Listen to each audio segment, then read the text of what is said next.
first almost give the players a bit of a wake up today? It would have been good, but I didn't see that immediately, to be honest. It took a while. I don't know exactly when they scored, but it was earlier than we. 7th minute. Yeah, so we did another 18 minutes, at least as I saw it. But of course, it should not make you nervous. We were not nervous. We just didn't really accelerate in the right moments. When we switched, it was like pass, instead of you need the right timing, you need the right. You need to be really clear in these situations that we really can use it. Otherwise, you have always 9 players against you in front of you. It's like, oh, again, that doesn't make sense. So you have to speed the game up. That's what we did then. And now it's that second half, really wonderful football. Did really good. Well, Steve, was that good up to a point? Up to a point. Yeah, we got off to a good start, and when you come to a place like this, we've scored a cracking goal, and then for half an hour we're comfortable. Yes, they've got good possession, but I felt as if we've made a couple of mistakes for the first goal, but the big mistake was really the second one, where we've give the ball away, got caught in possession, and I think they've punished us. The goalkeeper will be disappointed that he hasn't come away with it, but with his high standards, and when you make mistakes like that at this level, then it's always going to be difficult. But I was pleased up to a point, yeah.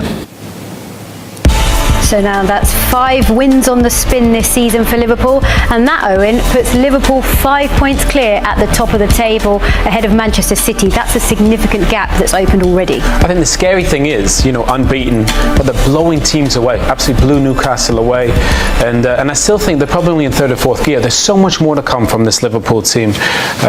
So far, the best team in the division. They've been exceptional. And they mentioned there the fact that Liverpool did concede in the 7th minute, but I don't think anybody was concerned that they wouldn't be able to come back. No, everyone believes, the whole fans believe that, the manager certainly believes that, more importantly the players did. There's no panic. They know they're going to get chances, they know the firepower they possess. Wonderful strike from Willian to give them the start. Normally when you're a manager and someone comes off the pitch from the opposition team, you think, oh, that's handy, they've got to make a change very, very quickly. They brought on Firmino for Origi. It almost changed the game on its head. Firmino is a serious footballer, a ridiculously good footballer who makes Mane and Firmino. Look at that assist there, the pass. Goalkeeper Dubravka has to do better. How good is Mane though? I mean, I know everyone, Salah and Firmino, they all get the headline, but Mane has developed into a player, taking that number 10 shirt from Coutinho. He has been off the charts, man. He's been absolutely breathtaking to watch. He's unbeaten in 50 games at Anfield. That's an incredible record, isn't it? And he's just going from strength to strength. And we were all having a chat earlier, and it's interesting, when you look at this Liverpool side, which is the player that you just wouldn't want to lose out of this team? Van Dijk? Well, we looked how they're going to suffer now, Man City. I mean, Laporte is nowhere near Van Dijk, but even missing him is a massive hole. For me, Firmino is very, very important because he makes the other two. He makes Salah and he makes Mane tick. Right? He's the brains of the operation. But Van Dijk is massive. Massive, massive, massive. Alisson, we thought they were going to miss. Looks like they haven't. They have him. They need him back as soon as possible. Obviously, you want your best players back. Who would you say? Well, I think every great team has a great spine. I know they're missing Alisson. Van Dijk, he's right. Van Dijk is probably the most important. But then Fabinho has developed into probably one of the best players in his position, if not the best. Yeah. And then you've got Firmino. That line is so important. And every player is essential. But if you look at Robertson, you look at Alexander-Arnold, you look at... They're all top players. And I just think what Liverpool have built in 3 years' time is brilliant to watch. To go toe-to-toe with Man City is really impressive. I think Jurgen Klopp was saying also that this team now have such belief. After winning the Champions League, they believe, and they've started the season showing exactly that. And there is a player in Firmino that doesn't always get the recognition, only because Salah and Mane are the ones scoring most of the goals, but he is the glue that keeps the team together. Well, anyone knows anything about football knows this guy is a Mensa brain footballer. He is a seriously intelligent player. Now, when Steve Bruce saw Origi coming off, he must have had his head in his hands when he saw him getting warmed up, because he just makes everything happen.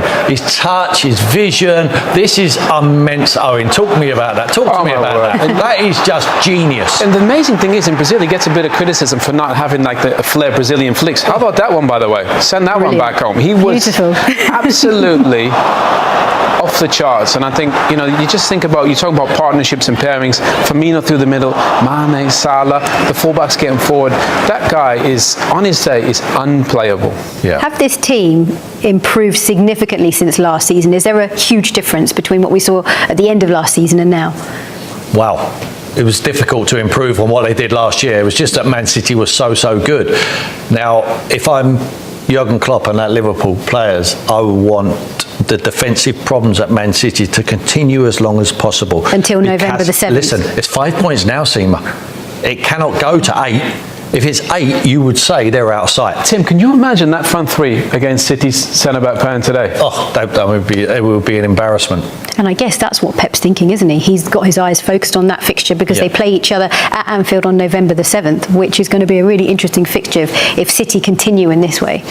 Head-to-head right now, you'd say Liverpool, because they just look so comfortable. Wait, if Alisson comes back, the defence sorts out some of the issues that they have. The balance in midfield is so good, and the front three score every time they touch the ball. So Liverpool look like favourites as it stands. Yeah, they really do. Well, let's actually look at one incident from this game at Anfield. Of course, it was earlier on, and it was Lascelles on Matip in the penalty area. A penalty wasn't given for this. What were your thoughts on this? Penalty, yeah, without doubt. Nailed on, arms on his shoulder, both hands on him, drags him down. It's a penalty. It's a clear penalty. I mean, he's behind him. He's in a worse position. That's why he grabbed him, because he realised I'm in trouble. That's ridiculous. No arguments there then. Clear penalty for both of you. Clear penalty, yeah, clear penalty. Right. There was 4 mistakes, wasn't there? Now there's 5. Okay. Well, do you know what? On that note, we are going to move on. We're actually going to take a very short break, after which we discuss some of the fantastic goals that were scored today in the Premier League. There were 24 in total, and it was a great day for that man, Tammy Abraham, and that man, Son. We're back in just a moment.